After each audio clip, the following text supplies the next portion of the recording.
Recently Infosys के founder chairman Narayan मूर्ति ने ये स्टेटमेंट दिया है कि 70 घंटा काम करना चाहिए करंट यूथ को इंडिया में और अपनी कंट्री समझ के, तभी हमारी कंट्री ग्रो करेगी। और इसके बाद बहुत सारा कंट्रोवर्सी हो गई है, बहुत सारा इंटरनेट पे डिवीज़न हो गया है कि ये गलत है, ये सही है। इतने बड़े पर्सन है तो डेफिनेटली कुछ सोच के बोला होगा, बट ज़रूरी नहीं है कि उनकी सोच हमेशा सही हो।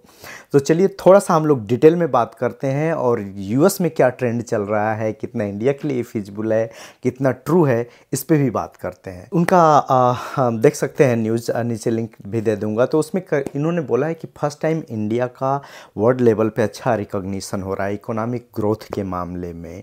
तो इस चीज़ को और हार्डर पुश करने के लिए हमें एक्स्ट्रा वर्क करना चाहिए। और उन्होंने कंपैरिजन किया है जापान का, चाइना का, जर्मनी का पोस्ट आफ्टर वर्ल्ड वार के बाद। तो डेफिनेटली उन लोगों का अप्रोच है। और अभी भी जापान में और चाइना में जो कल्चर है वो 8 घंटे का नहीं, लंबा काम करने का कल्चर है। 12 घंटा इजली लोग काम करते हैं। उन्होंने एक और बात बोली है कि करप्शन को कंट्रोल किया जाए, ब्यूरोक्रेसी में जो डिलेज है उस सबको कंट्रोल किया जाए और विजनरी लीडर्स हों। तो डेफिनेटली यही सारे फैक्टर नहीं है, there are so much more factor जो प्रोडक्टिविटी को बढ़ा सकते हैं। अगर हम लोग अपना 8 आवर्स जो 40-45 घंटे का आवर्स है उसको बढ़ा के हम 70 घंटे कर देंगे तो हमारी प्रोडक्टिविटी बढ़ जाएगी। ये क्या सही है? एंड दूसरी चीज़, अभी करंट इंडियन मार्केट को देख लिया जाए तो कोई भी पर्सन अगर प्राइवेट सेक्टर में काम करता है तो वो 40 घंटे काम नहीं करता है, वो ज़्यादा काम करता है। आप किसी से भी प्राइवेट सेक्टर में पूछ लीजिए। थोड़ा सा हम लोग प्रोडक्टिविटी की बात करते हैं कि प्रोडक्टिविटी के मामले में इंडिया कहाँ स्टैंड करता है। 158 नंबर पे, 158 नंबर पे स्टैंड करता है आउट ऑफ 195 कंट्री। अब थोड़ी सी कंट्री हम लोग कंपेयर करते हैं, चाइना, जो हम लोग का मेजर कंपैरिजन उसी से हो रहा है आजकल। ओके, सो चाइना 44 नंबर पे है, यूएसए 27 नंबर पे है, फिनलैंड नंबर 1 पे है, इंग्लैंड का देखेंगे तो 31 नंबर पे है, रसिया 50 नंबर पे है। एक जो मोस्ट इम्पॉर्टेंट सेक्टर है जिसको कई बार हम लोग मिस कर देते हैं वो है कि हम अपने होल लाइफ में कितने साल पीक पे काम किए हैं, कितने साल बहुत इफ़िशिएंटली एग्रेसिव होकर 100% देके काम किए हैं। वो इंडिया का जो नंबर है वो 7 है। मीन्स आप अपनी पूरे लाइफ में 7 साल बहुत अच्छा से काम करते हो, बाकी टाइम एवरेज काम करते हो या बिलो एवरेज काम करते हो। जबकि वही हम लोग चाइना में देखें तो 20 साल है। तो प्रोडक्टिविटी यहाँ भी मैटर करती है कि एक पर्सन कितना काम कर रहा है। तो अगर हम 8 घंटा की जगह पे हमको 12 घंटा लगा दोगे, अगर हमारी इफिशियंसी नहीं रहेगी तो प्रोडक्टिविटी कहाँ से बढ़ेगी? That is the another factor also we should know. अगर सिंपली कोई बोले कि अगर नंबर ऑफ आवर बढ़ाने से प्रोडक्टिविटी बढ़ जाएगी, that's not always true. Efficiency होनी चाहिए, टूल्स टेक्निक होनी चाहिए, उतनी ही एग्रेसिव वे में अगर आप करोगे तो डेफिनेटली आपकी प्रोडक्टिविटी बढ़ेगी। बट ये क्या है, अगर देखा जाए हिस्ट्री तो फैक्ट्री में काम करने का जो रूल था इंडिया में 14 घंटे था बिफोर 1942। बी आर अम्बेडकर ने ये लेबर के जब लेबर आई थिंक कमेटी के जो अध्यक्ष थे उस टाइम पे चेंज किया था कि फैक्ट्री में जो 8 घंटा काम करने का रूल होना चाहिए और कोई भी एक्स्ट्रा अगर काम करता है तो दे गेट पेड एक्स्ट्रा। तो ऐसा नहीं था कि 1942 से पहले सब लोग 14 घंटा काम करते थे तो हम बड़े अमीर थे। बट अब बात करते हैं कि प्रोडक्टिविटी यूएस में, अच्छा किसी भी कंट्री में या इंडिया में किस किस चीज़ों पे डिपेंड करती है। And I will give you like detail comparison US का और इंडिया का। अभी मैं यहाँ पे हूँ, इंडिया में भी रहा हूँ, जाता हूँ, तो I know a lot of things. Obviously किसी भी कंट्री का जो प्रोडक्टिविटी का रैंकिंग है वो डिपेंड करता है वहाँ के लोगों के ऊपर, वो कितने प्रोडक्टिव हैं। और हम लोगों की प्रोडक्टिविटी डिपेंड करती है मल्टीपल चीज़ों के ऊपर। एजुकेशन हमारा कितना स्ट्रांग और अच्छा है, हमारा फूड न्यूट्रिशन वो सब कितना अच्छा है, हम कितने फोकस एंड गोल ओरिएंटेड हैं।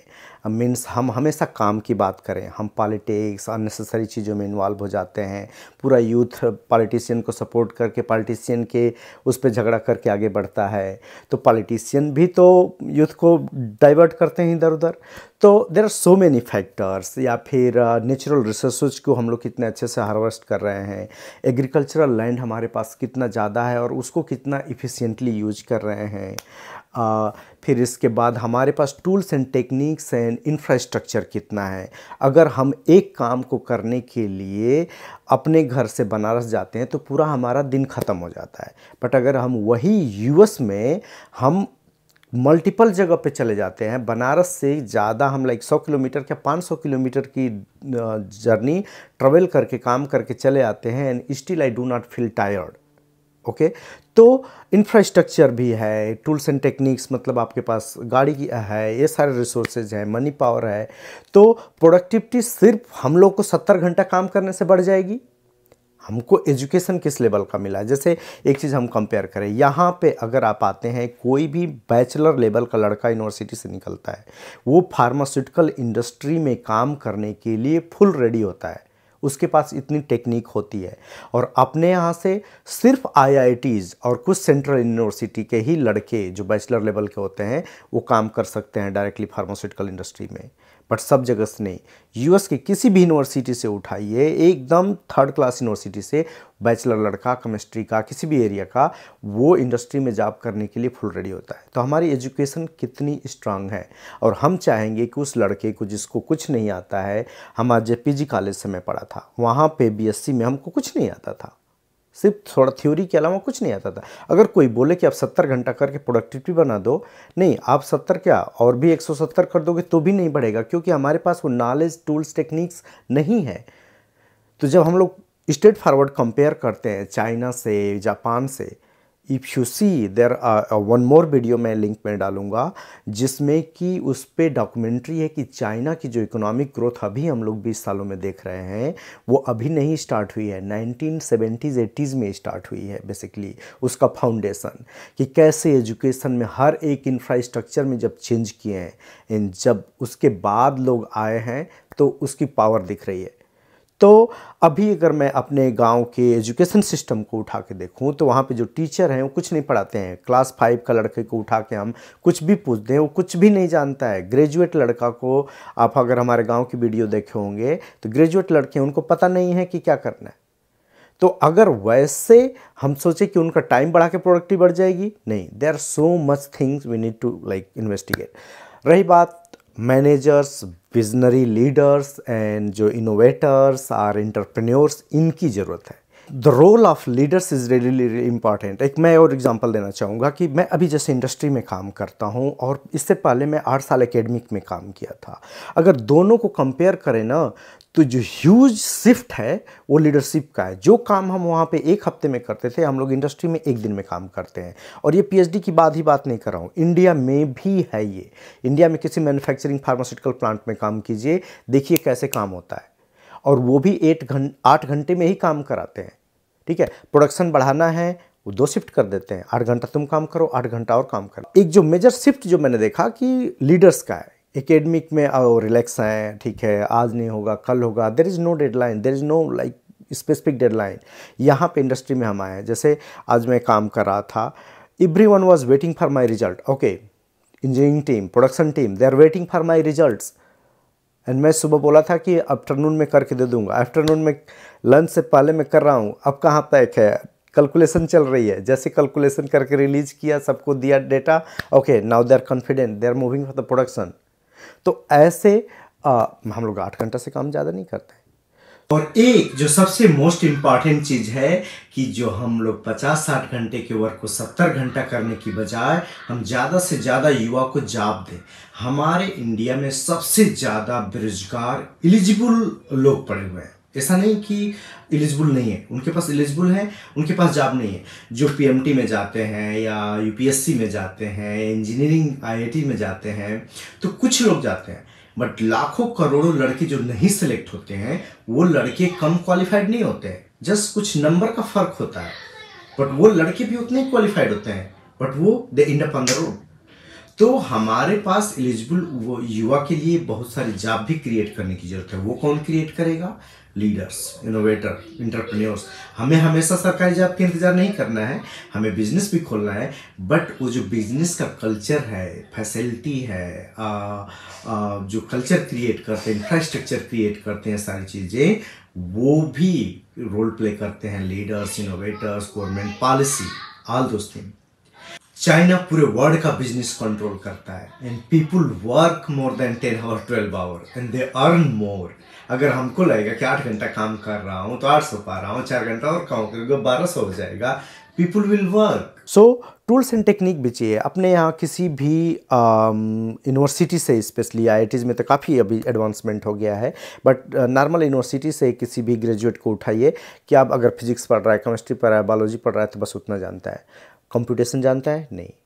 प्रोग्रामिंग जानता है? नहीं। एनी एक्स्ट्रा मॉडर्न स्किल पता है? नहीं। यहाँ पे कोई भी काम करने के लिए वो प्रोग्राम लिख दो, don't do it manually. Chemistry काम करो, मॉडलिंग करके यहाँ से करो, यहाँ से नहीं होता है इससे कर लो। तो there are so much infrastructure and modern technology जो हम लोग की प्रोडक्टिविटी को इंक्रीज कर देती है। जैसे यहाँ पे अगर सिंपली हम उठा लें एक लेबर का, इंडिया का लेबर का जो मतलब जो रियल मजदूर का काम करते हैं लोग, जैसे मेरे पापा, मेरे जीजा, ये सब लोग जो काम करते हैं वो यहाँ के लेबर से बहुत ज़्यादा मेहनत करते हैं, ज़्यादा आवर्स भी देते हैं, बट प्रोडक्टिविटी लेस है। क्यों? क्योंकि उनके पास वो टेक्नोलॉजी नहीं है, वो रिसोर्सेज नहीं है।